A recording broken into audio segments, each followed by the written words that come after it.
habeen wanaagsan saaxiibayaal qodobada wararka caawa waxaa ugu waaweyn wararkii ugu dambeeyay meedadka 22 ruux oo lagu xasuuqay deegaanka Adhe Cadeeye ee gobolka Sool oo maanta aaswadareed loo sameeyay maamulka Puntland oo afka furtay si kululna kaga hadlay dhacdada arxanka daran ee ka dhacday deegaanka Adhe Cadeeye haddaba waxaan rabaa caawa inaan idila wadaago sideeba arrintan looga falceliyay beesha habargidir oo arrintan iyaduna war ka soo saartay iyo siyaasiyiinta aqoon-yahanada ee ka soo jeedo deegaanada maamulka waqooyi bari oo si isku mid ah kaga hadlay dhacdadan foosha xun ee lagu sheegay inay tahay aana qabiil ee ka dhacday deegaanka Adhe Cadeeye haddaba waxaan rabaa inaan idila wadaago maamulka waqooyi bari oo arrintan aan weli sida ay ahayd kaga hadlin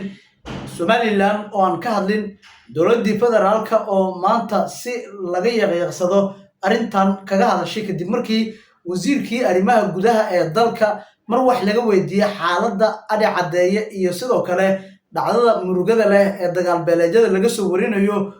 waxa uu warbaahintii wax ka weydiisay xasuuqii halkaasi ka dhacay uu markaasi noqday mid ka gaabsaday inuu kala hadlo isagoo xitaa ka carooday wariyihii su'aasha ka weydiiyay xaaladda Adhe Cadeeye iyo meedadka tirabeelka ah ee maanta aaswadareedka loo sameeyay haddaba waxaan rabaa inaan idila wadaago wararkii ugu dambeeyay sidee wax u jiraan xaaladda guud waa sidee barnaamijkan ayaa rabaa inaan ku dul istaago qaybta dambana waxaan rabaa inaan idinkula wadaago Sheekh Somow oo ka mid ah culimada Soomaaliyeed oo si aan hore loo arag u weeraray dowladda madaxweyne Xasan Sheekh Maxamuud sheegana in dalka hadda uu qarka u saaran yahay inuu burburo haddaba sheekha oo afka furtay iyaduna waan idila wadaagi doonaa soo dhawaada saaxiibayaal haddii aad saaxiibna wax nagu soo bir muuqaalka like sar artada wax dhisiisan ugu reeb qaybta hoose faalada dadweynaha aynu ku bilaawno wararkeena caawa deegaanka Adhe Cadeeye maanta waxa aaswadareed lagu sameeyay 22 ruux oo hal reer ka wada dhashay kuwaasi oo si arxan daraa lagu dilay dagaal beeleed ka dhacay deegaankaas arrinta la yaab kale waxa ay tahay marka dadkan la aasir rabay waxa la sheegay in maamulka waqooyi bari suurtaagu ku sameeyay sida ay ku warmeen qaar ka mid ah ehelka dadka la xasuuqay inkastoo mar dambe oo galbeedkii maanta la aasay dadkaasi haddana waxa cajiib ah in maamulkii waqooyi bari ee deegaankaasi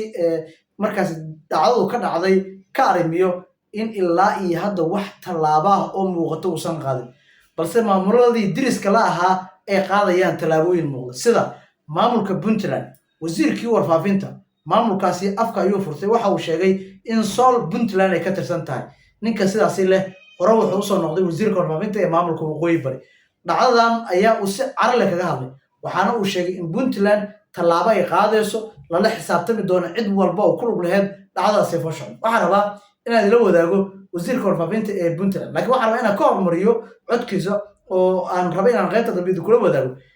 dhinaca kale dowladda federaalka Soomaaliya oo iyaduna ceeb dhaxda ka taagan dhacdada arrintan ku aadan dowladda federaalka Soomaaliya wasiirka arrimaha gudaha oo dhacdadan wax laga weydiiyay waxa la yaab noqotay inuu ka gaabsaday inkastoo markii hore uu ka tacsiyadeeyay haddana marka la weydiiyay in meedadka 22 ruux maanta aaswadareed loo sameeyay oo dadkaasi la xasuuqay maxay tallaabada dowladdu qaadaysaa wasiirku waa uu xanaaqay warihii weydiinayay ayuuna ka carooday marka waxaan rabaa inaan idila wadaago waa wasiir markaas Cali Xoosh oo sidaan leh 22 qof ayaa janaasad lagu dukaday hal goob soo dhawow deegaanka Adhe Cadeeye ee gobolka Sool dagaalo ka socdo deegaanka fidma ka dhacday aan maanta wasiir Cali Xoosh maxaa kaaga baxay arrintaada waa muhiim hoos noogu reeb wasiirka warfaafinta ee maamulka Puntland isaguna waa uu hadlay dhacdadan ayuu ka hadlay waxaa shalayto ka dhacday gobolka Sool oo dastuuriyan ka tirsan dawladda Puntland shaqaaqo dhimasho iyo dhaawacba lahayd waa ka tacsiyeynaya waxaan sidoo kale ku baraarujinayaa wax kaaga baxay hoos noogu reeb siyaasiyiinta ka soo jeedo deegaanka Adhe Cadeeye gaar ahaan reerihii wax laga xasuuqay afka ayay furteen qaarkood dhacdadan ay ka hadleen wax laga xumaaday ku tilmaameen dowladda federaalka waxay ka dalbadeen in arrintan baaritaan lagu sameeyo dagaalka in degdeg loo joojiyo ayay soo jeediyeen xaaladdu waa sidaas marka dhacdooyinkii ugu dambeeyay ee Adhe Cadeeye xasuuqadareedkii ka dhacay aaswadareedkii maanta loo sameeyay raalli ahada dadka halkaasi ku waxyeeloobay artada ku aadan hoos ayaan nagu reebi kartaa marka waxaan rabaa inaan idila wadaago Sheekh Somow wuxuu ka mid yahay culimada Soomaaliyeed maanta dowladda madaxweyne xasan sheekh maxamuud waxba uma reeban afka ayuu furtay weerar cir iyo dhul ayuu ku qaaday dowladda madaxweyne xasan maxamuud haddaba maxaa ka mid ah hadallada sheekh Somow ee maanta uu ka dhigay arkaysa intan maqlaysaba codkayna inta garanaysa luqadayna assalaamu calaykum waraxmatullaahi tacaala wabarakaatuhu oo horeen anoo ku hadlaaya magaca golaha sare ee culamada ahlusunna waljamaaca oo halkan tacsi tiiraanyaal uga dirayaa dhammaan dadka dhibanayaasha ah ee ku geeriyooday dagaalada ahliga ah ee soo laalaabtay dadkii ku geeriyooday dhibaatada kuwii ku dhintay iyo kuwii ku dhaawacmaba degmada Jaalalaqsi ee dadka ahalka qaraabada ahaa sidoo kale waxaana leenahay intii dhimatay Allah u naxariisto inta dhaawacana Allah caafiyo inta ku hanti beeshana bedel khayr Allah siiyo colaadana Allah dimiyo sidoo kale waxaan rabaa inaan tacsi iidan taas lamida aan u diro dadkii ku geeriyooday iyo kuwii ku dhaawacmaba dhibaatadii ka dhacday ari cadeeye anukoo aad uga xun inna lillahi wa inna ilayhi raajicuun waxaan leenahay mar kale Allah u naxariisto sabr iyo iimaan Allah sii haladoori iyo qarabadoori intii dhimatay inta dhaawacana Allah caafiyo waxaan kaloo tacsi u dirayaa maalin kasta waxaa dhibaato ka dhacda dadna kulli adaa magaalada Baydhabo si joogto ah ku dhaawacmaan ku dhintaan ku hanti beelaan inta ku waxyaalo ku gaartaan waxaan leenahay ku inta dhimatane haddii ahaa lahaayeen dadka shacabka iyo ciidamada Soomaaliyeed labada dhinac ka soo kala jeedaba waxaan leeyahay Allah u naxariisto inta dhimatay waa dad muslimiina waxaa inta dhaawacana Allah caafiyo dhibaatadana Allah joojiyo waxaana xusuusiyaa dhammaan dadka Soomaaliyeed meel kasta ay joogaan waxaan ku jirnaa bilihii xurmada lahaa bishii Muharram oo in muslimiinta iyo gaalada dhexdooda dagaalka la joojiyay dad muslimiina marka iyadoo dhiigiisu markastaba una banaanaynin oo xaraan uu yahay haddana waxaan leeyahay waa aad iyo aad ayuu u sii kakan yahay hal la joojiyo colaadaha iyo dagaalada waxaan rabaa halkan inaan baaq uga diro dhammaan waxgaradka Soomaaliyeed meel kasta ay joogaan oon ku iraado ha loo istaaga dalka badbaadintiisa dalku khatar baa ku jira 39 maalmood oo firaaq dastuuri ayuu marayaa dowladii xilkeedii dhamaadana si aan xilkaasnimo ahayn ayay colaadaha qayb uga tahay waxaan horay uga dignay dagaalka meesha la yiraahdo Baydhabo oo madaxweynaha xilligiisu dhamaaday aan hore tala u seeday inuusan meeshaas dagaal ku aadin waxaan rabaa marka mana dhicin oo taladaasi lama qaadan haddana xilligii isoo ka dhamaaday aad ogtihiin magaalada Muqdisho 3 bisha ilaa 4 bisha wixii ka dhacay oo amar asugu uu bixiyay asagoo dalkan professor ahaa oo madaxweyne ahaa lagu weeraray madaxweynihii hore iyo ra'iisul wasaare iyo dhaqan iyo dad siyaasiyiin oo nabadda ka shaqeynayay lagu weeraray dad dhalinyar Soomaaliyeed iyo dadna ku barakacay dadna ku dhintay oo welina hadda madaxweynuhu uu ka tacsiin soo weerarka u amray isla markaana wax xal u raadihay aysan jirin marka asagoo xilligiisa uu dhamaaday madaxweynuhu hore Xasan Sheekh Maxamuud professor ahaa laba jeer madaxweyne soo noqday madaxweynihii xilka ku wareejiyay markii ugu horeysay tanna garabka ugu siiyay inuu ku weeraro aad iyo aad iyo dhaqankii oo aan kala maqnayn hogaaminayay oo nabadda ka shaqeynayay ugaas Maxamuud Cali ugaas iyo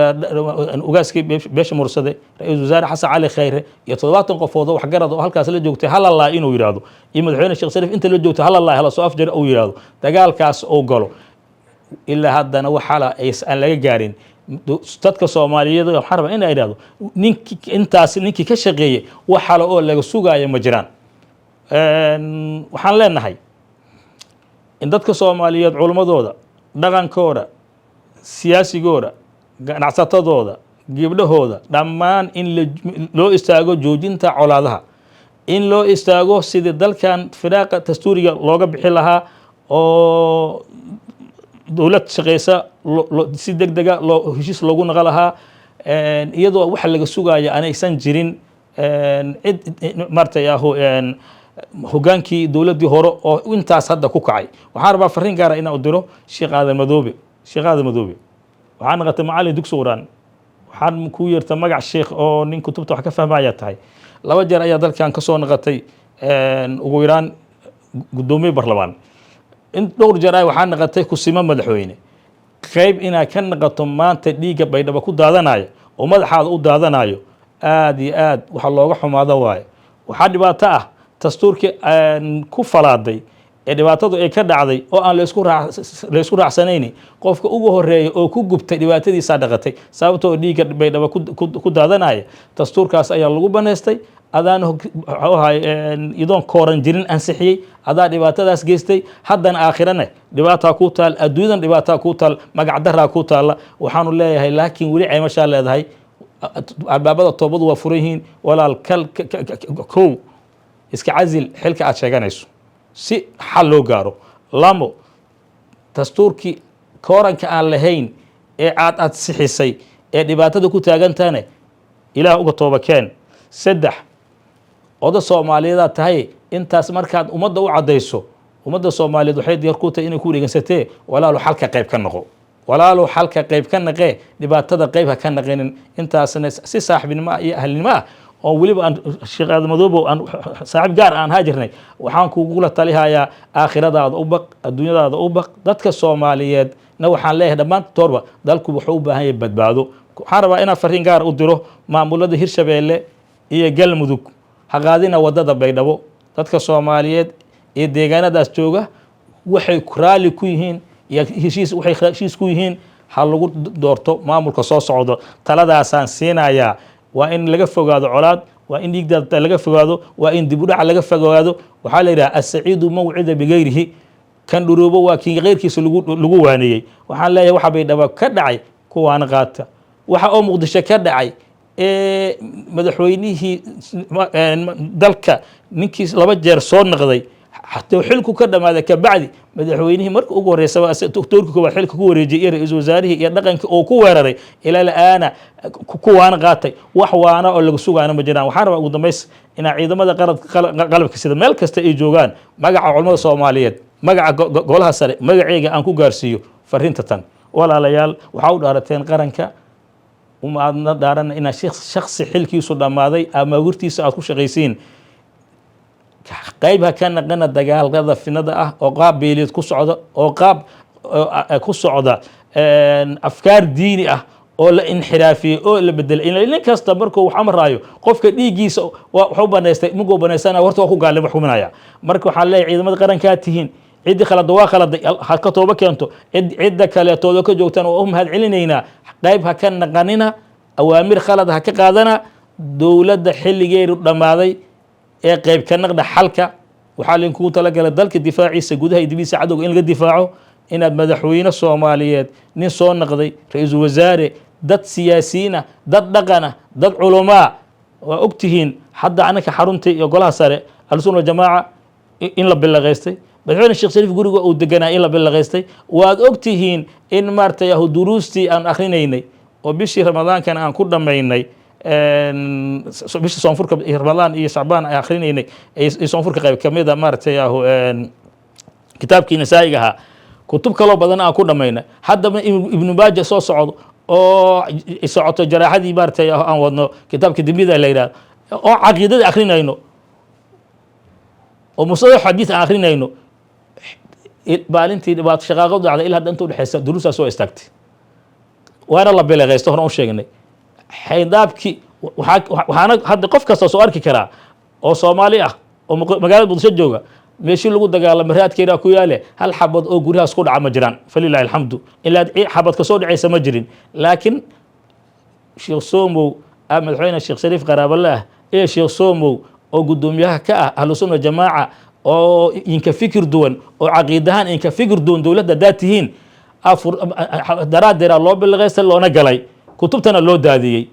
cid ka garaawdona ma jirto arintaasi waxay la mid tahay masaajida la duminayo dugsida la duminaayay qabuuraha la faagayay dhibaatada dadka loo geysta Soomaaliyeed qayb ka nahay xal guud ah ilaa idinkiisa waxaan leenahay marka dawlad hadda xil tala laga suuga ma jirtee dalkas ciidamada qarankow haleenku badbaado maalinkiini waay maalinkii leenku badbaado waay maalinka xilkiinu ma dhacay oo ma dhicin maalin madaxweyne xilkiisu dhaco markiis inta qaadatiin aan weerartiin ra'iisul wasaare madaxweyne dhaqan iyo culamaa weerartiin ma ahayn wixii dhacwaa dhacin dib ugu laaban leeyahay waa mahsantiin waxaan rabaa in intaas ku soo gaabiyo shirkayga jaraa'id wassalaamu calaykum waraxmatullaahi ta'ala wabarakaatuh kow iyo 20 qof ayaa janaasa lagu dukaday hal goob soo dhawow deegaanka ari cadeeye ee gobolka Soob dagaalo soo socdo deegaanka fidmaa ka dhacday aan maanta mid deegaanka u fiican iyo mid Soomaali u fiican aan ahayn aad iyo aad baan uga xunnahay wixii dhacay runtiina waa wax muxuu ahaa aan qalbiga daahirka u fiicnayn Soomaalinimada u fiicnayn marxaladda maanta lagu jiro ku fiicnayn waqooyi bari gobolada muxuu ahaa dawladda waqooyi bari aan u fiicnayn Soomaalina u fiicnayn khayr iyo fiican in Ilaahay u boogadhayo intii dhimatay u naxariisto inta kalena u boogadhayo ayaan u rajaynaynaa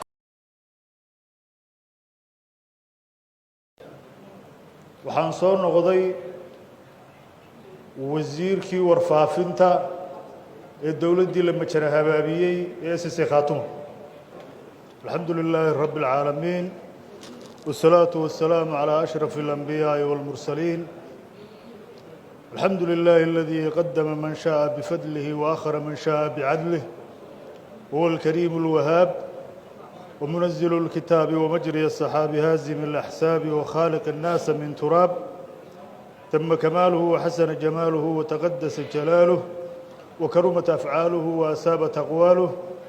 ونحمد الله كما حمد نفسه وكما حمده الحامدون من جميع خلقه قدونك قولها بارلمانك بنتلاند xubnaha golaha wakiilada xubnaha golaha wasiirada ee aanu miiska wada saaranahay xoghayaha golaha baarlamaanka howlwadeennada baarlamaanka bahda saxaafadda dhammaan waxaan ku salaamayaa mar labaad salaanta islaamka magacaygu waa Najiib Barkhadlo Warsame waxaan u magacawnahay wasiiru dowlaha wasaaradda warfaafinta hidaha iyo dhaqanka dowladda Puntland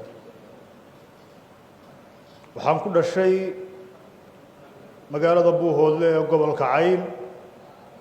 waxaan wax ku soo bartay dugsigii quraanka iyo hoose dhexe waxaan ku soo qaatay Buuhoodle dugsigaygii sare waxaan ku soo qaatay Laascaanood gobolka Sool jaamacadaydii dibloma waxaan ka qaatay macadkii Dr. Axmed computer science Garowe jaamacadaydii heerka koowaad waxaan ka qaatay jaamacadda City University Political Science waxaan soo noqday wasiirkii warfaafinta ee dawladdii la majara habaabiyey ee SSC Khaatuum waxaan u magacawnahay wasiiru dowlaha wasaaradda warfaafinta ee dowladda Puntland anoo soo koobaya waqtiga beeqaaminaya waxaan ka codsanayaa golaha wakiilada ee dowladda Puntland aniga iyo saaxiibadayba inay nasiyaan